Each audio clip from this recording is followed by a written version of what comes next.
তীব্র দাবদাহের পর অবশেষে বহু আকাঙ্ক্ষিত বৃষ্টিতে স্বস্তি পেয়েছেন ঢাকাবাসী।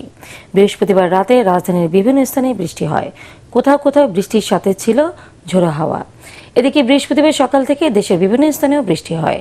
এর মধ্যে সবচেয়ে বেশি বৃষ্টি হয় চট্টগ্রাম অঞ্চলে। বিভিন্ন জেলায় বজ্রপাতে কমপক্ষে 11 জন নিহত হয়েছেন। বিস্তারিত শফিল আলম সুজনের রিপোর্টে। এক পশলা বৃষ্টি, রাজধানীবাসীর স্বস্তি, প্রাণ ও প্রকৃতিতে নেমে এসেছে প্রশান্তি।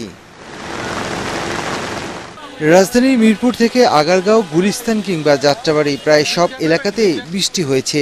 কোথাও ক্ষণিকের, কোথাও দীর্ঘ সময়ের এই বৃষ্টিতে উচ্ছ্বাসের কমতি নেই রাজধানীবাসীর। তবে সবচেয়ে বেশি স্বস্তি পেয়েছেন জীবিকার তাগিদে বের হওয়া, খেটে খাওয়া মানুষ। আজকে বৃষ্টিতে ভিজে মজা পেয়েছি অনেক, ঠান্ডা আছে, বাতাসে ভালো আছে। বৃষ্টি ভিজে ফার্স্ট মজা পেয়েছি প্রচুর। আনন্দে বৃষ্টিতে ভাই খুব খুশি লাগতেছে, শান্তি একদম। গরম থেকে অনেকেই মনে করেন যে এখন রেহাই পাইলো আর কি। তাপদাহের পরে সকল খেটে খাওয়া মানুষদের এত কষ্টের পরে আজকে এই বৃষ্টি বর্ষণ, আলহামদুলিল্লাহ ঢাকাবাসী আজ অনেক সন্তুষ্ট। অনেকদিন পর বৃষ্টিটা হয়েছে, গরমে তো সহ্য করা যাচ্ছে না। দীর্ঘ সময় ধরে 41 থেকে 43 ডিগ্রি তাপমাত্রার পর রাজধানীতে এই বৃষ্টির ফলে শান্তি পেয়েছেন অনেকেই।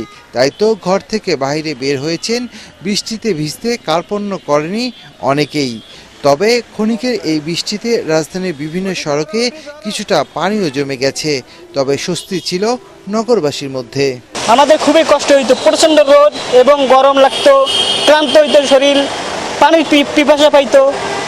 এখন আলহামদুলিল্লাহ অনেক ঠান্ডা লাগতেছে, খুব আরাম লাগতেছে আমাদেরকে। আধা ঘন্টা 1 ঘন্টা বৃষ্টি হয়েছে, তো মনে করেন অনেক মানুষের অনেক উপকার হয়েছে। মাশাআল্লাহ, আজকে তো খুব শান্তি লাগতেছে। আল্লাহর রহমত, আল্লাহর দানীয় জিনিস। জীবিকার তাগিদে যারা রাতে কর্মব্যস্ত থাকেন তাদের মধ্যে এই বৃষ্টি কর্মচাঞ্চল্য এনে দিয়েছে। শফিল আলম সুজন, এটিএন বাংলা, ঢাকা।